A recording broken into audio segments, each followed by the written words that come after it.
Welcome to the Fall 2020 Ladies Big Book Study Recording Series. My name is Kimberly and I am a recovered alcoholic. I am the facilitator of a tri-weekly Big Book Study for ladies only, and we record each session so we can share the knowledge along with you.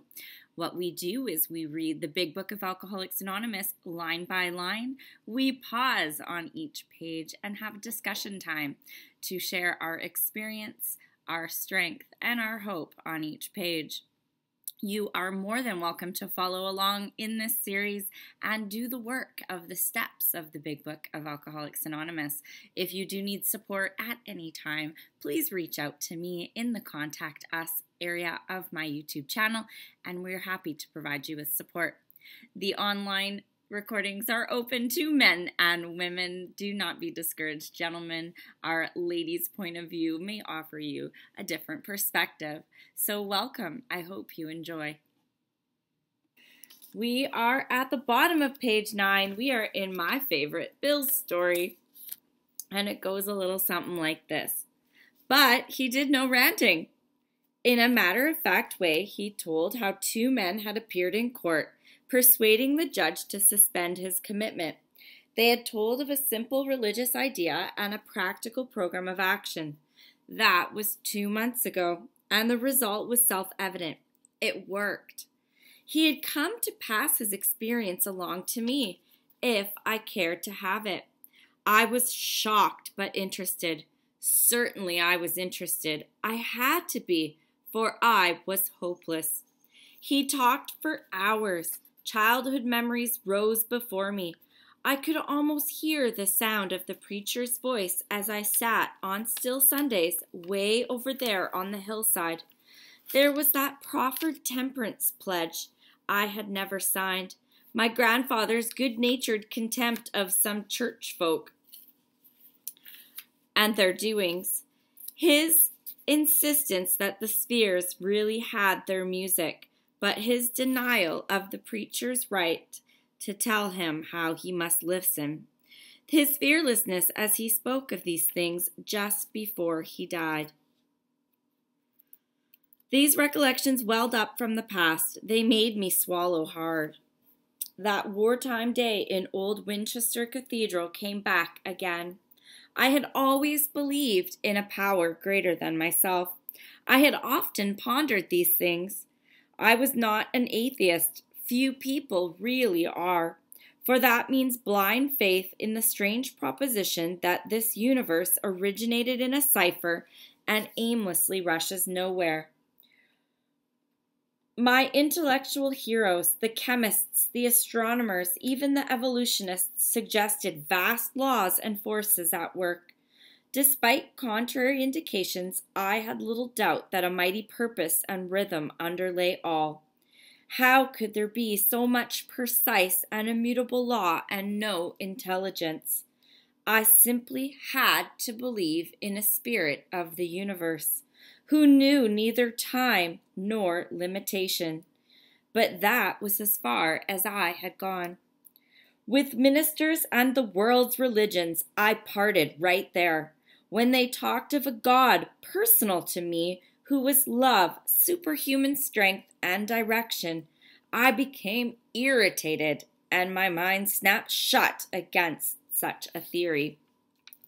So there we have in that first paragraph that we read last time as well, and might as well go over it. Why not? So again, this is Ebby coming to Bill in his kitchen on that bleak November day. Bill was drinking at the time that Ebby came and what we now call 12-stepped him. And as you can hear, Ebby was only 2 months sober. But what had happened in Ebby's life was self-evident. Bill could see this change in Ebby as soon as he opened the door. He's like, this boy's on fire. There's stars on his life, in his eyes. There's something different about Ebby. He could see that this change had happened. So, of course, we had talked last time about how Ebby's mom was the mayor of the town. Ebby was about to be committed. 2 men from the Oxford group showed up and said, let us give it a try. We've got this program that we're going to try to give to him. And of course, we know it worked on Ebby for this period of time. So Ebby came and basically came to 12-step Bill. He said, I know Bill's just as hopeless as me. And he was instructed by the Oxford group to go share this message with somebody else who's still suffering. And he chose Bill, and there he was. They talked for hours. You know, they're relating their old experiences. Bill and Ebby had been lads since childhood. They were buddies. They used to party together. I liken them to frat boys in my head, that they got together and they drank like frat boys. And so they were comparing their experiences in this conversation. All these feelings about religion came up to Bill in this conversation. Because like we said on the previous page, Ebby came back and he goes, I've got religion. And Bill's like, oh, God, religion. Now he's a kook preaching all this religious stuff. Bill wasn't a fan of that. And here he's going over his childhood musics. His grandfather had taken him to church. His grandfather was a religious man, but he didn't like how the preacher instructed him to live his life. And then he starts talking about, a bit about atheism. But he says nobody's a true atheist. In order to not believe in something, you kind of got to believe it's there to not believe in it. That's always how it was explained to me. It's like, well, how can you not believe in God if you kind of have to believe in God to not believe in God? Maybe you're just mad at him. And then so he comes to the bottom of the page and he says, he had little doubt that there was a mighty purpose and rhythm. So he had this underlying belief, and he's going to explore it more in the coming pages. Hands up, who'd like to talk about this page?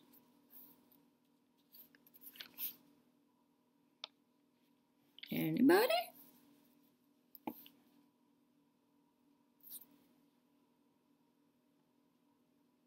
Nobody? Della! Good morning, ladies. Della Alcoholic. For those who didn't know what a temperance pledge was, they used to sign a document saying that they were not going to drink.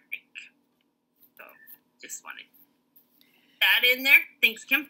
Thank you. And fun fact, my grandmother was a member of the Sons of Temperance, even though apparently alcoholism didn't run in my family, but I come to find that out when I was 40 and 2 years sober that apparently it did. My mom had signed a temperance pledge. My cousin's wedding was alcohol-free, so there has been some history I didn't know about when I got here. Anne-Marie. Hi, I'm Anne-Marie. I'm an alcoholic. Just a comment on the grandfather. He sounds more like a spiritual man than a religious man to me. I don't think he was that connected to the church, but he knew he had something inside of him that knew that the spheres sing, that they have their own music. And also, I like where he says, despite contrary indications, I've always had little doubt that there was something out there. I mean, try to grow an oak tree without an acorn, try to get an acorn without an oak tree. Something got it started, and it wasn't me. So I also like very much what he says, a God personal to me who was love's superhuman strength and direction. I'm still having a little bit of a problem with that one, but that's okay. I'll get there. Thanks. Thank you. Yeah, that's actually my favorite definition for God. Is at the bottom of page 10. For people who struggle with it, I like to refer to that, and it's highlighted and underlined in my book. God, personal to me, who was love, superhuman strength, and direction. I love that definition. Lucille. Hi, Lucille, alcoholic. That's the same thing I was going to speak on was when he talked about God. Like a lot of religions talk about God, he's out there, he's bigger than life, he's omnipotent, he's creator, alpha, omega. But to me, and this is only my personal thought, when he talked about a God personal to me, who loved me and with superhuman strength and direction, I personally think of Jesus. And that's how I relate to that line. So thank you. Thank you. Great segue, because the next paragraph is the only time Jesus is mentioned in the book. All right. To Christ I conceded the certainty of a great man, not too closely followed by those who claimed him. His moral teaching most excellent. For myself, I had adopted those parts which seemed convenient and not too difficult. The rest I disregarded. The wars which had been fought, the burnings and chicanery that religious dispute had facilitated, made me sick. I honestly doubted whether, on balance, the religions of mankind had done any good. Judging from what I had seen in Europe and since, the power of God in human affairs was negligible, the brotherhood of man a grim jest. If there was a devil, he seemed the boss universal, and he certainly had me. But my friend sat before me, and he made the point-blank declaration that God had done for him what he could not do for himself. His human will had failed. Doctors had pronounced him incurable. Society was about to lock him up. Like myself, he had admitted complete defeat. Then he had, in effect, been raised from the dead, suddenly taken from the scrap heap to a level of life better than the best he had ever known. Had this power originated in him? Obviously, it had not. There had been no more power in him than there was in me at that minute, and this was none at all. That floored me. It began to look as though religious people were right after all. Here was something at work in a human heart which had done the impossible. My ideas about miracles were drastically revised right then. Never mind the musty past. Here sat a miracle directly across the kitchen table. He shouted glad tidings. So here at the beginning, it's talking the only time they mention Christ, which is Jesus in the book, and they're referring to him as basically a moral teacher. And that's how I like to envision Jesus, because in this program, I've turned my will and my life over to the care of God as I understand him. And who better to show me how to walk in that light than Jesus? Jesus was basically the Son of God who walked in this kindness, who walked with this light in his life. So who better to learn how to walk in God's light than to follow Jesus? And that's exactly what that paragraph says to me. And then it goes on and talks about all these wars that had been fought. And that's where a lot of people get this bad feeling about religion, is they look at these wars that were fought and all of these, older past lives, political figures that used religion as a way to control and suppress people. And then these wars that were fought in God's name, they were really fighting for manpower, right? It was for glory or for power or for prestige. It really wasn't a holy war per se. I love that line. If there was a devil, he seemed the boss universal, and he certainly had me. I don't need to elaborate on that because I can just relate. Like, it felt like the devil ruled my life and everything that came in was negative. But then it starts to talk about the hope and a spiritual awakening in Ebby, where Bill says, he sees this friend making this point blank declaration that God has done for him what he couldn't do for me. And Bill's going, I can see it. So Bill got that hope. And as if anybody's heard me speak before, hope is that key. That's why we share our experience, our strength, and our hope. If you don't see someone else who was once hopeless, who is now recovered, you're not going to get that, I think this can work for me too moment. This is that moment for Bill, where Bill had that, I think this could work for me too. This guy was just as hopeless as I am now, and he's sober. So this was that point in Bill's foundation where he said, yep, this could work for me too. I want this. And it says there, like myself, he had admitted complete defeat. He didn't accept it. He didn't surrender to it. He admitted complete defeat. And I like to use the example of a war. So in the First World War, Hitler surrendered. Didn't declare complete defeat. He surrendered. And what happened? He went and he regrouped, and he found a different plan, and he came back and tried again in World War II. At the end of World War II, he was defeated, and that was the end of that.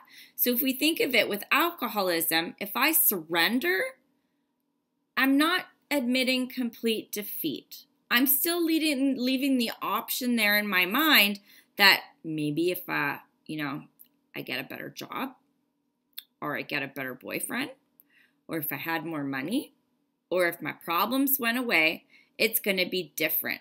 And you hear that in meetings all the time where people, they surrender to this disease or they accept that they're alcoholic, but they don't admit complete defeat. And what happens to those people is they relapse.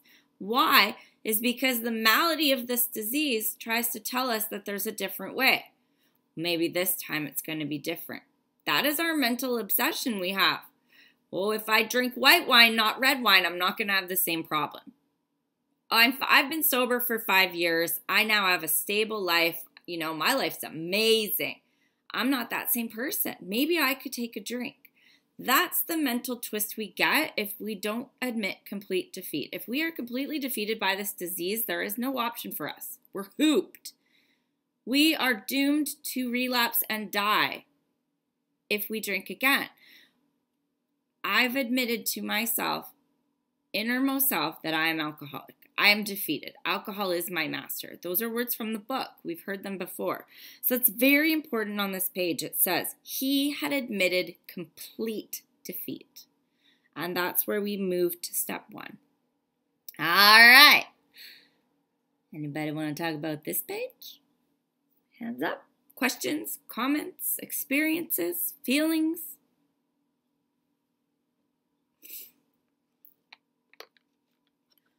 Beverly had her hand up first. Beverly. Hi, everybody. Hi, I'm Beverly, alcoholic.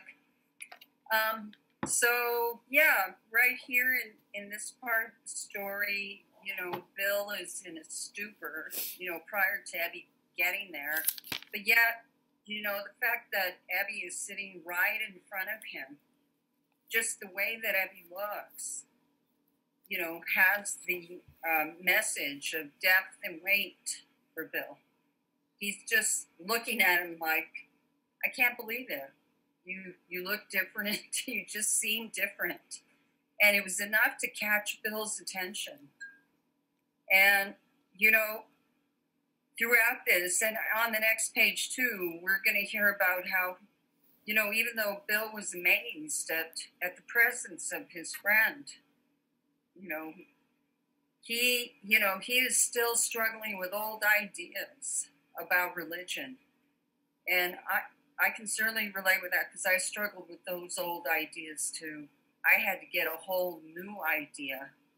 I almost had to get to the point where I didn't believe anything because all the old things that I did believe were getting in the way. So today I have a completely new concept. And that's what Bill's going to get to. Thanks. Thank you so much. Yeah, and we're going to talk about that in the next page and in the next few sessions, is that our own conception, right? Like anything you can have is a great beginning. There's nothing inadequate. Anne-Marie. Anne-Marie's still an alcoholic.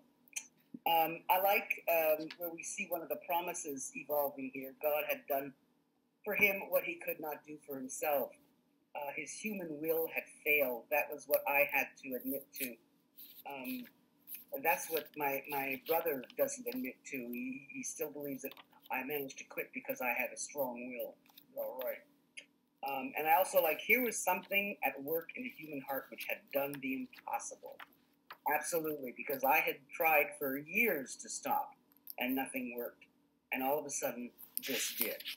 So for me, gift from my higher power, it was that fast. On Tuesday, I was drunk. On Wednesday, I was pouring wine down the sink. As quick as that. So I know it wasn't me. Thanks. Thank you so much. Michelle?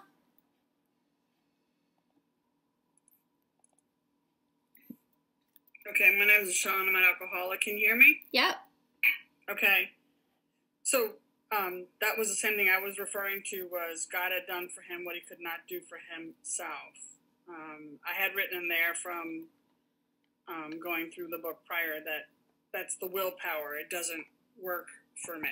And, you know, I was raised in a home where, well, I drank with my dad a lot, but, you know, his thoughts were always, well, you just got to be stronger. You just got to pull your bootstraps up. You just got to try harder.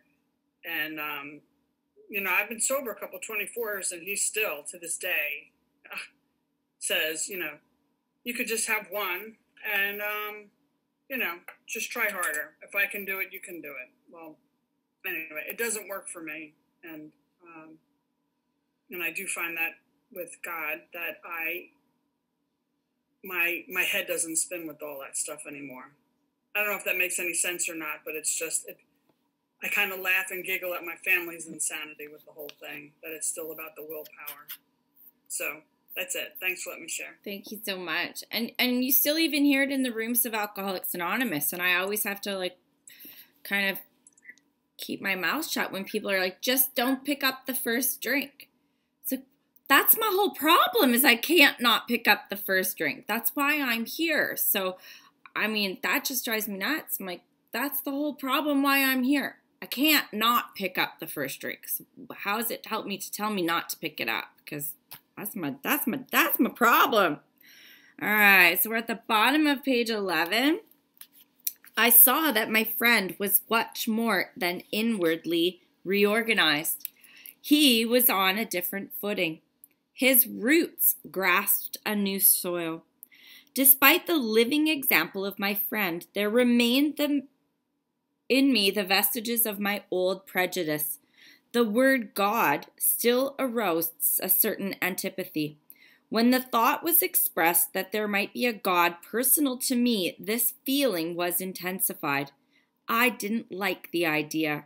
I could go for such conceptions as creative intelligence, universal mind, or spirit of nature, but I resisted the thought of a czar of the heavens, however loving his sway may be.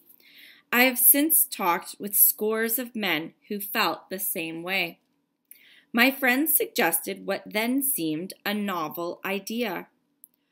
He said, "Why don't you choose your own conception of God?" That statement hit me hard. It melted the icy intellectual mountain in whose shadow I had lived and shivered many years. I stood in the sunlight at last. It was only a matter of being willing to believe in a power greater than myself. Nothing more was required for me to make my beginning. I saw that growth could start from that point. Upon a foundation of complete willingness, I might build what I saw in my friend. Would I have it? Of course I would. Thus, I was convinced that God is concerned with us humans when we want Him enough. At long last, I saw, I felt, I believed. Scales of pride and prejudice fell from my eyes. A new world came into view. The real significance of my experience in the cathedral burst upon me. For a brief moment, I had needed and wanted God. There had been a humble willingness to have Him with me, and He came. But soon the sense of His presence had been blotted out by the worldly clamors, mostly those within myself. And so it had been ever since. How blind I had been. Great page. Great page. So of course, I see that antipathy all the time when you say the word God. I have seen people have physical reactions to the word God at meetings where they literally tense up and clench their teeth and their fists. And this paragraph explains a bit about why this is a spiritual program and not a religious program. It says so in the last line. I have talked with scores of men who felt the same way. So that same feeling Bill had, he knows. We know. We see it again today, 85 years later. People don't like that word God. And it's usually based on things that have happened previously in their lives and an unexplored relationship with him. I like these training wheel words.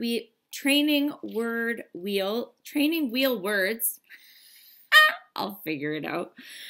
So on the previous page, you have Spirit of the Universe. Now here on this page, you have Creative Intelligence, Universal Mind, Spirit of Nature, Czar of the Heavens.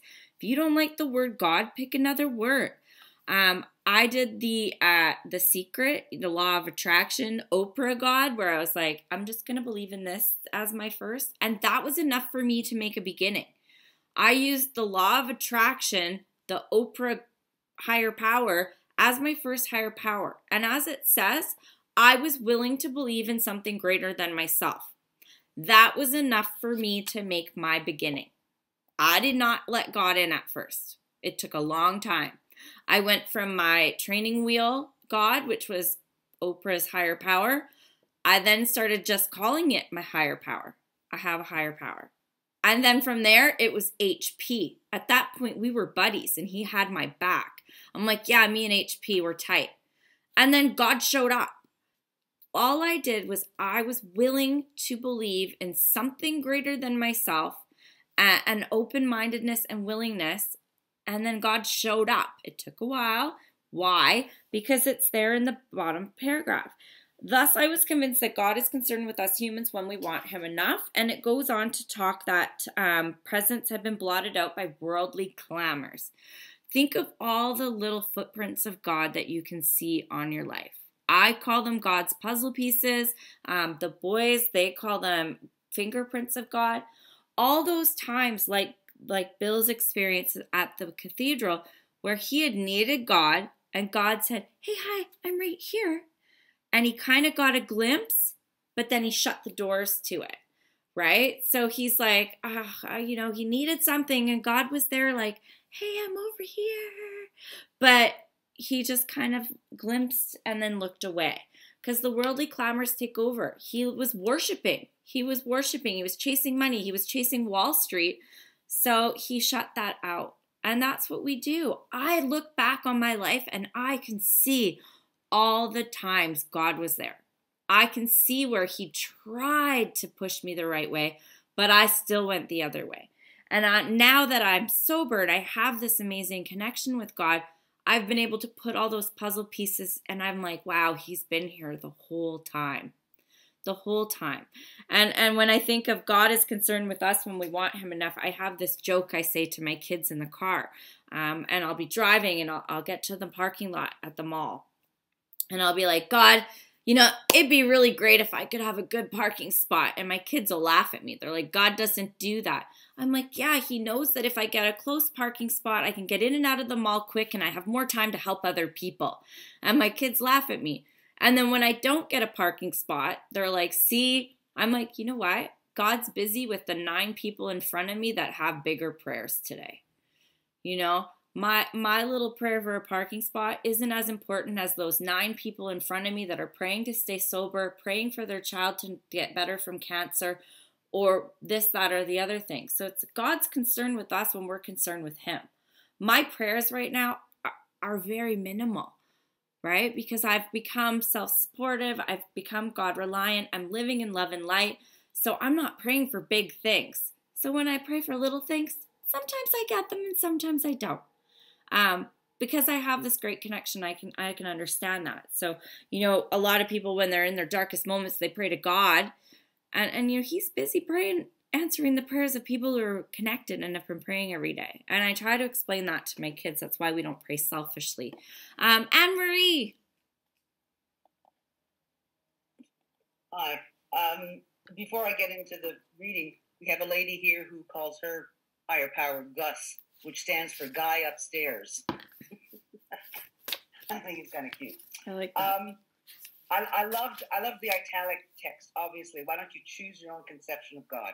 that to me made all the difference. Because if I had to choose a religious God, I was raised Catholic, because there's no one as lapsed as a lapsed Catholic. Okay, I would have walked out of the room right away, you know. And then foundation of complete willingness. I always thought that the first step was the only one that I had to do 100% before even trying the others, because the others would be pointless. But then I see this foundation of complete willingness. I agree. That's the other thing we have to have 100%. Willingness. Willingness is easy. It's just, yeah, sure, okay. Yeah, okay, I'll give it a try. That's willingness. Yeah, I'll give it a go. But I have to be sincere about it. I can't be saying it just to sound good. It has to be complete willingness. I like that. It's a new idea for me. Thanks. Thank you so much. And yeah, those are the three, it talks about it in the spiritual appendix that we get. And I always say hope is the key to these three things that are requirements. It's hope, willingness, and open-mindedness. And then we add in the honesty as we get into the work. Suzanne. Hi, everybody. Hi. Sorry, Suzanne Alcoholic. Sorry, I've been cleaning, so I've been listening attentively. Oh, I love that you said so many good things, but one of the things that I learned is that God was always with me. And I didn't know that, but when I start to think back, you know, I was in grade 5 in Calgary, and I was walking home from school. And this is a crazy story, but for some reason, these two little girls, like kindergarten and grade 1, sisters, were getting into a car. And for some reason, I asked them, do you know this man? It was pouring rain. It was dark. It was gray. And they said, no.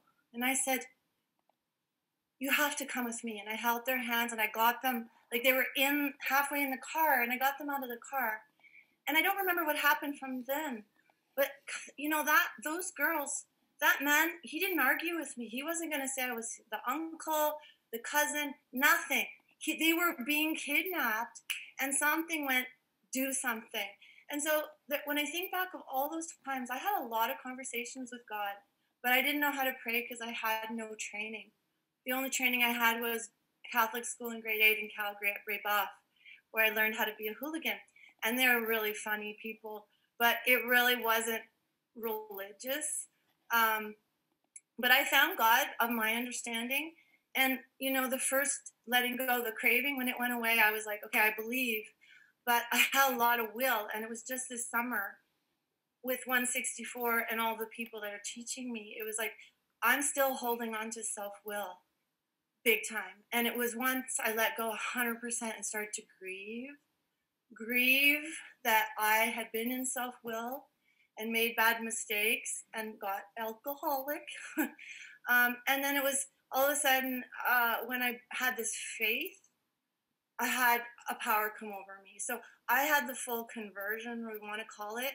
I was also into The Secret, Kimberly. The day it came out, my girlfriend was a coach at Erickson. She's a coach, and they were waiting for it to come out. So we practiced The Secret, and I showed it to my students. So it really, really works. It's the power of manifestation. And I always ask for a parking lot for a spot. And if God has other plans for me, that's okay. But I always ask, and if you don't ask for help, you won't get help. And that's the whole point of a relationship with God. And I had to take a course, an Alpha course, to learn how to pray. And I'm really glad I did that. And I believe in one God of everybody, and the religions are sort of still squabbling. But I believe that God is love, and love is a verb. So, and I'm learning that from all you guys, because you guys make love a verb. And I really feel safe. So thank you for listening to me. Bye-bye. Thanks, Suzanne. Lee. Oh, you got to unmute. There you go. I gotcha. Oh, okay. So I'm Lee, and I'm an alcoholic. I've always been disturbed by this, and this is the paragraph today. I have no trouble believing in a higher power, and I actually have now no offense to God being God, having that name. So that transitional stuff has happened to me, but I still have a high resistance to realizing that it's a God of my creation, and how I've worked through all of that and coming to the the notion that it's God, that actually in the paragraph on page 12, the real significance is how many times in capital letter, which we're wanting to take notice of, it's he. I don't quite understand how God has to have a sex in order for me to believe in God, or that is the final requirement, is to admit that it's a male. And I just have so much trouble with that reading. And there's 6 hymns, and him and him and him and him and him and him, about 6 of them, and just in in 2 paragraphs. And I'm thinking that is part of my struggle, is to still have to say, is this part of the complete willingness, that I have to say the complete willingness is yes, it is him? I don't think so, and I'm not okay with that. But this is the one that really bothers me the most. Lee, nowhere in here does it say it has to be a him. No, it says choose. It refers, the book refers to it as a him, right? Yeah. Just like the book is written in a masculine form, but we women can still read it, and you can just transfer it, right? So it's a God of your understanding. It could be a fairy. It could be a female. The book is just written in masculine tense because it was written in the 1930s. That's the only thing. So that's where, just pray for the open-mindedness. It's not masculine. Nowhere does it say that your conception has to be masculine. Your conception can be feminine. It's just the book is written in masculine form. Or no sex. No sex, yeah. God with this kind of power is not necessarily a sexual being or sexual determination. It's your conception, right? So just think of it as a motherboard. We're all plugging into the extension cord. You can use a rainbow plug. I can use a pink plug. I can use a sparkle plug. Everybody can use a different color. It doesn't matter.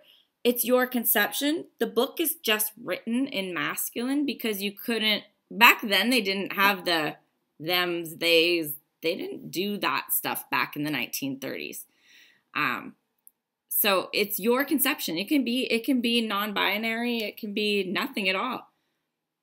Yeah, and I've certainly gotten to that place. I'm just so surprised to see it mentioned so many times, and the capital letter. Well, capital's just because it's a noun, right? So it's like your name is capitalized. So like if your God didn't have a sex and it was non-sexual, it would still be capital because it's referring to a person. So if you want to refer to your God as Pink, you could do it, but Pink would be a capital P because it's referring to a person or idea. You don't have to accept it to be man. Right. Yeah, 100%. I thought I'd bring that one out. Thank you. Yeah, absolutely. Susie, alcoholic. Hi, Susie. Go ahead. Yeah, this section really came. It was a tough one for me too. I had always believed in God, but I had no faith or trust. But I found that, it was great. I was reading either the God Memorandum or the Shack. I'm sure you've heard of those books. And it said in one of those books, God can transform himself to look whatever way you will relate to him. And that's the thing I bought. I thought, you know what? That I believe. And I think the greatest thing is, to me, my God is love. Absolutely. It's unconditional love. And God puts people in your life to help you. In fact, I found a sponsor that kind of helped me find God as, per se. But the one thing I wanted to mention, that anybody who's struggling with it, finally, when I'd made up my mind, I was in that place too, step 5, heard conscious contact with God, and all of a sudden realized I'm giving 80% to God, 20% still run the show. So I guess I got to give him the whole thing. And I was scared.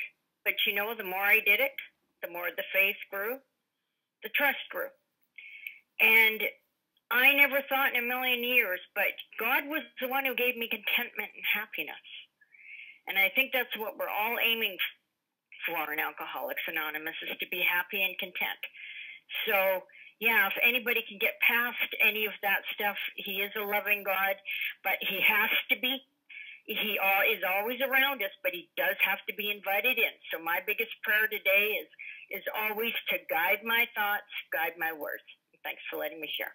Thank you so much. Sharon. Oh, thank you. I'm Sharon. I'm an alcoholic. One of the things that I have to keep in mind as I read this book is that when it was written, I have to keep in mind the time that it was written. And, you know, it's been a long time since I took grammar in grade school, but it really was the idea of referring to any person who is not otherwise identified as female. That person was always referred to as a he in the male gender.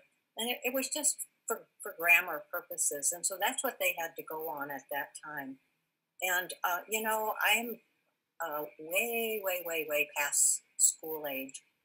And it's hard for me to switch the way that I have spoken for 75 years. You know, I mean, I've used certain words for 75 years. And a lot of people today might be offended. And, you know, I don't intentionally offend anybody, just like this book really doesn't intentionally offend anybody, or it doesn't intend to offend anybody.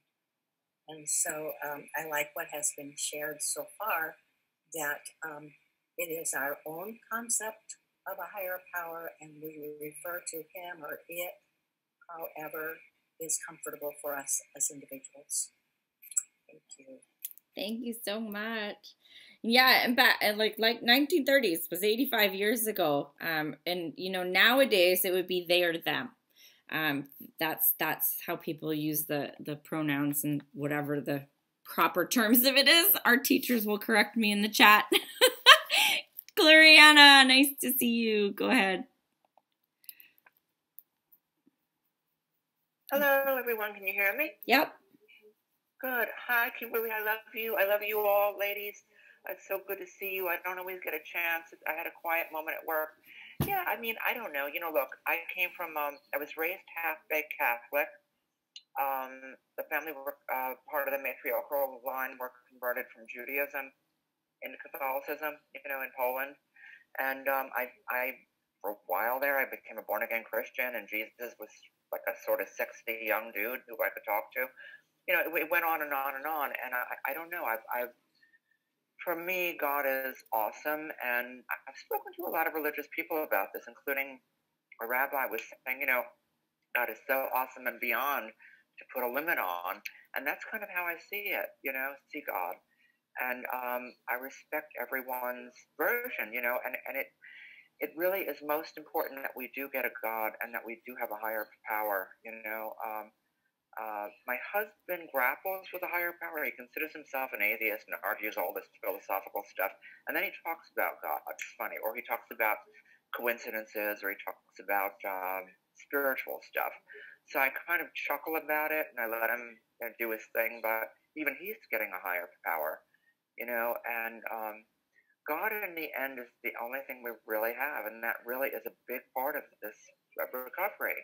And I even when you talk to these rationalists, they talk about, oh, well, you know, it's all this and that. It's like, you know what?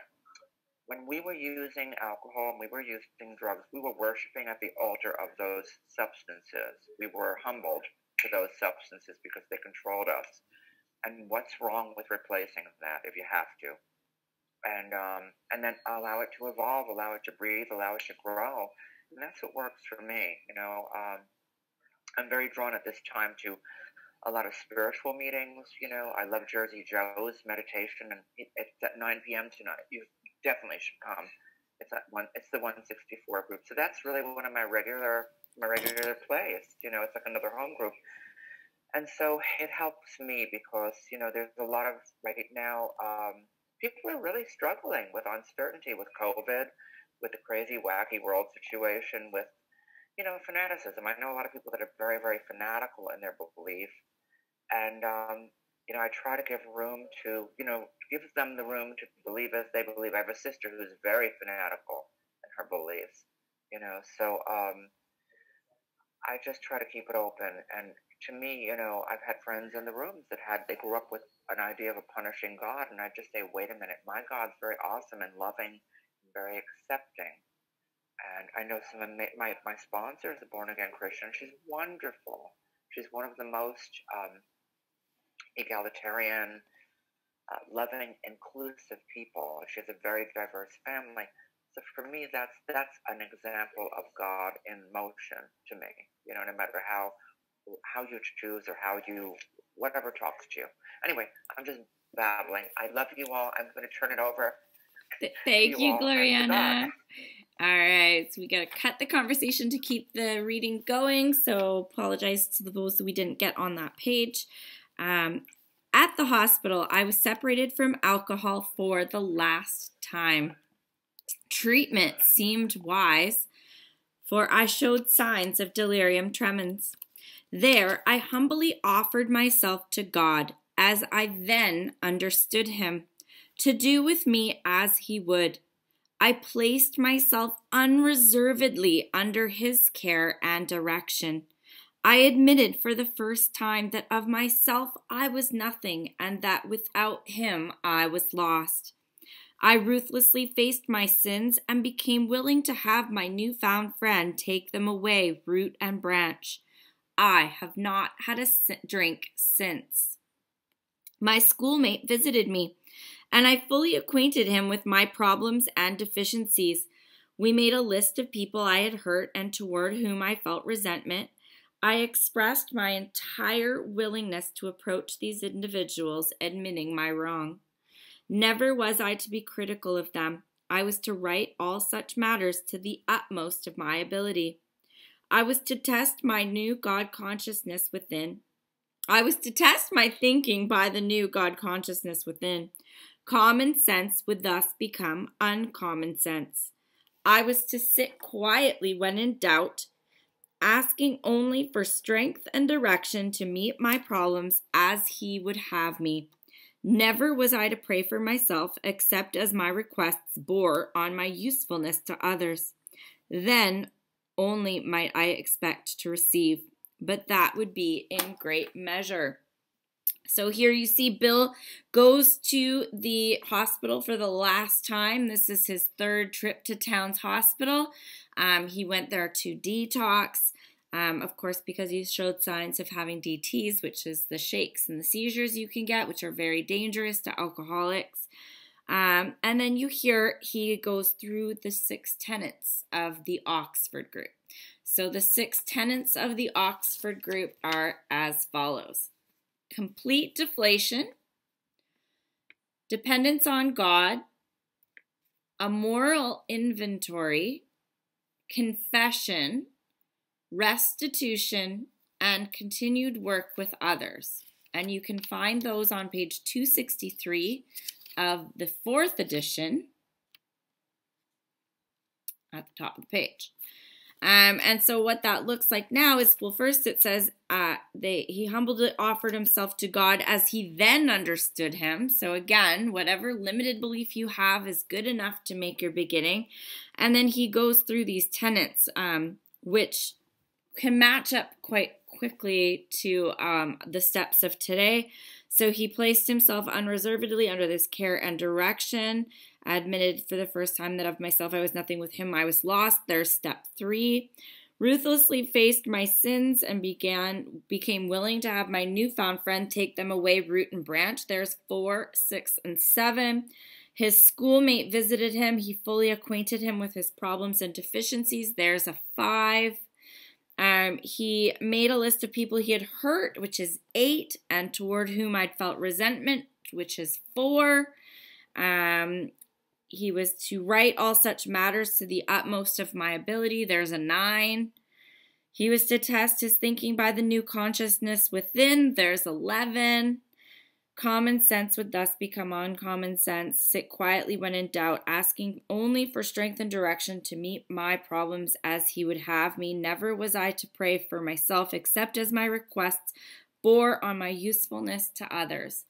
That I have highlighted, underlined. It is the one thing that if someone messages me and they're struggling, I send them that. I take a picture of it and I send it to them. It looks like that in my book. It sticks out. Pause. There's your pause right there. This actually is mentioned in this book 3 times. And so it says, sit quietly when in doubt, asking only for direction and strength to meet my problems as he would have me be. It doesn't say phone 10 people. It doesn't say phone your sponsor. It doesn't say post it on Facebook and ask for 50 people's opinions. Sit quietly and ask God for strength and direction. That prayer is repeated through this book. We'll find it pop up. That is what gets me through my day. That is step 11 all day, every day. Suzanne, you have your hand up. Oops. Unmute. Okay, I'm unmuted. Suzanne Alcoholic. Hi. Now, I took a course this summer with some Christians just because I was having some marital issues, and it was on Ephesians. And so I asked lots of questions, and I was surprised how helpful I was to them, giving it over. Step 3. I thought Christians wouldn't struggle with faith at all, and I was surprised to learn. But they did say, I asked if you could pray for yourself, and they believe you can, and so that's manifesting. I think that's okay if you're not being selfish or wishing harm. That part of it, I think, is really, if you're loving towards people, I think you get out of yourself, get out of your head. So this program has taught me, if I'm depressed and in despair, I go try to find someone to help, and that actually gets me out of my head. And so if I'm really down, I'm actually trying to elevate other people. And so when I went back to school in the fall, they were like, oh, on Facebook, you're all so nice. And it's like, you don't understand. I was struggling. So I did this verb thing that helped me, help you, help each other. And I love that point. So I forgot where I was going with anything else, so I'll just shut up. Yes, we can pray for ourselves. We can pray for ourselves to have strength. We can pray for direction. We can pray for the right thought or action. We cannot pray for a new Mercedes. We cannot pray for a winning lottery ticket to go to Bali and say fuck it to life. But we can pray for ourselves when it's not selfish, 100%. I actually have a funny story of a girl, and she needed a new car, and so she was praying for a new car in order to help others. She was praying, if I get a new car, I'll not have to take the bus an hour to and from work. I'll have 2 extra hours to help others. I can drive women to meetings. I can drive and volunteer at the treatment center.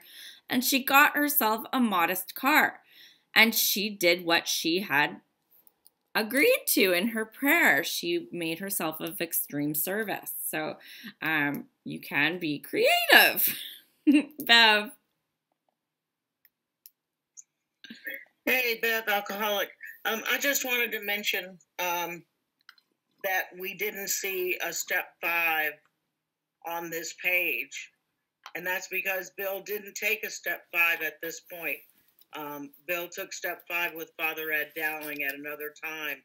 And on page 242 in Pass It On, it says, that evening, Father Ed began sharing with Bill an understanding of the spiritual life that then and ever after seemed to speak to Bill's condition.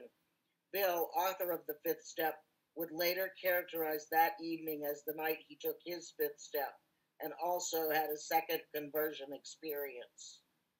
A second experience. He does say her schoolmate visited me, and I fully acquainted him with my problems and deficiencies, which is a 5. Middle paragraph. Yeah, I saw that. Yeah. But I was thinking we talked about it as a step 4. It just says here in this book that Bill took his step 5 with Father Dowling. Yeah, and he does mention it. 20-year friend. Yeah, he mentions it was his second experience. Yeah.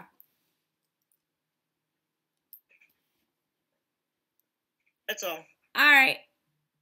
Somebody else had their hand up? They disappeared before I could see. Oh, it was you, Deborah. I'm like, Deborah, it was me. However, you said what I was going to say. Oh. That he fully acquainted him with his problems and deficiencies and made that list. Yeah. So, basically, he did it more than once, which we all do. Yeah, we do. And at that time, it was the 6 tenets. And so it was a little bit blurry, right? Some of them overlap there in his story and kind of repeat. And then Bill made it much more defined when he split it into the 12 steps. Yeah, absolutely. Reading my mind, girl. Yeah, that's what we do around here. Anybody else on anything we've read? Quiet group today. Not as chatty as usual. If you don't know where your raised hand is, you can just unmute now if you'd like to join in the conversation. Anybody? Last chance. Chrissy? Oh, I'm just thinking. I've been working on step 3 and having a connection of some sort, and it's just not happening. I'm praying for willingness and open-mindedness, so I'm just thinking over what everyone said. I guess I'm on 3 months now. I had hoped I'd be well, have a close connection with a higher power by now, but it hasn't worked out that way. Stick around in 2 minutes. We'll chat. Because I got some advice for you. Okay, good. I need it. Thank Yeah, you. absolutely. I think you're overthinking it. Yeah. Nancy, go ahead. When I came into AA, I had a real aversion to the God word because I'd come in before, and that was what I was using was sort of my religious God that I had as a youngster. And so when I came in the second time, I said, well, to myself, I got to find something that works for me that isn't the same as this other one was. And it's right here. I ruthlessly faced my sins, becoming willing to have my newfound friend. And that's what I made my higher power when I first started was I thought, well, that'll work for me. It can be like a really good friend that I can talk to.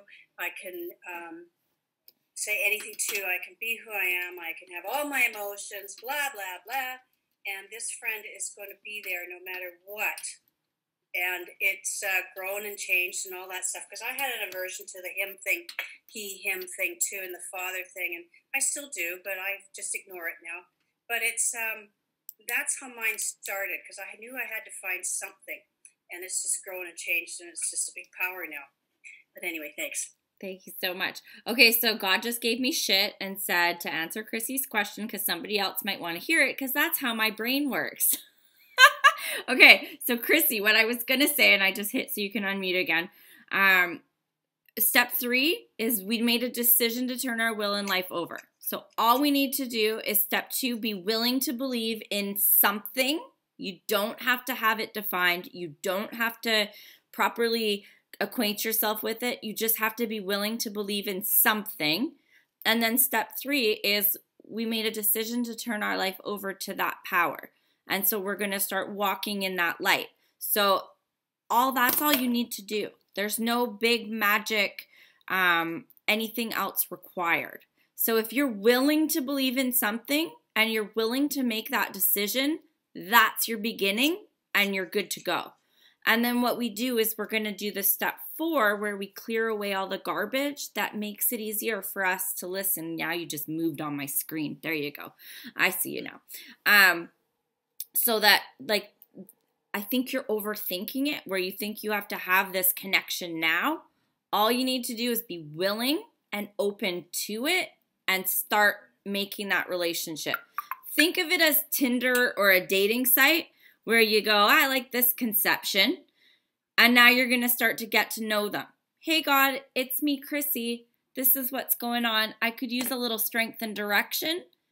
And then start thinking and feeling for the next right thing. That's you making the new relationship. And then we build it as we go, right? I'm more than happy to help you, but I got yelled at in my head to answer your question now, not after the meeting. I appreciate it. Yeah, does that help? Yes. Okay, yes. good. I'm trying to do everything. We're instant gratification kind of people, right? And it's like, I've taken 4 years to get this connection. Other women have taken even longer to get this connection. So at 3 months, we need you to make a beginning. We don't want you to be stuck on it.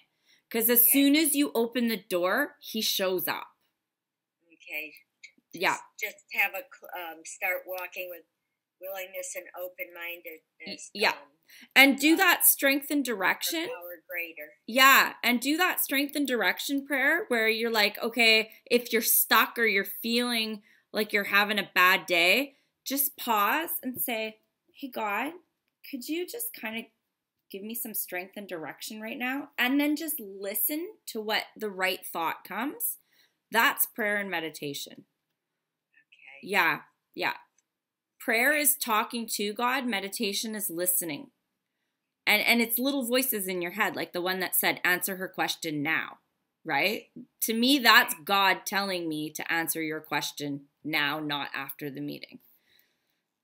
Right? So if you're walking down the street and you're like, oh, that little old lady, I should open the door for her.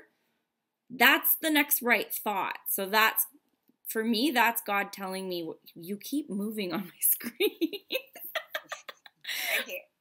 Yeah. So does that make sense? And we can talk about it more after, but I just had to. All right. Thank you. You're welcome. I appreciate it. Absolutely. Mel? Yeah, I was just going to add to what you just said. I think it's some of it to realise that it's not us. We're not God. It's got to be something higher than us. It's not. We're not. We can't play because we have up to now. I did. We've tried to rule everything, and so it's taking it away from ourselves, isn't it? Just to start with, just begin with that, like you said, and that was all I wanted to add, really. Yeah, thanks so much, Mel. Yeah, I always think if I have to overthink or process something, it's usually my will. If it comes, the first thought that comes to your mind is usually the right thought. Is this Trish with her hand up? Yes, it is. Hi, I'm Trish. Trish, and I'm an alcoholic. I just wanted to say one little thing of what I thought about when it was he and she and all that. I traveled with a native medicine woman for a while, and I just, as soon as we talked about he and she, I just remembered how they're practicing it's the Great Spirit and Mother Earth and Father Moon, and even if she was speaking in the English language and not her native tongue, she would sometimes just call people like she, even if it was a he, but mostly he did this, even if she was talking about her mother. So it wasn't really traditionally said whether it was female or male, and I didn't realize till just now it's the Great Spirit, and I really love the Great Spirit name for a higher power, and I like higher power, and I like God and Buddha and all the spirits. Thank you. Thank you so much. Hiccup just joined us. All right. Anybody else? Questions, comments? Say hi to Hiccup. I have a comment. Yes, Suzanne. Okay, so I learned about these things called false gods. So, I don't know if you've heard of a false god, but let's say you're an evangelist or you get caught up in a cult and you think you're religious, or it's an ego, they're grabbing your ego, or you're a victim. And it's a false god because it's not a god that's trying to help you, it's trying to kill you or harm you. So I just thought that was really interesting. And then the other part about the pause that I learned from you guys is the physical body. I have an anxiety disorder, an OCD. When my body is calm, then I'm actually making the right decision. So my anxiety is telling me, don't go there. Whether right now it's not the right time, you're not ready, but my body is actually having a chat with me. So does that make sense? Yeah. So I don't know if anyone else feels that, but I just find that interesting. Thank you so much. All right, let's close with the surrender.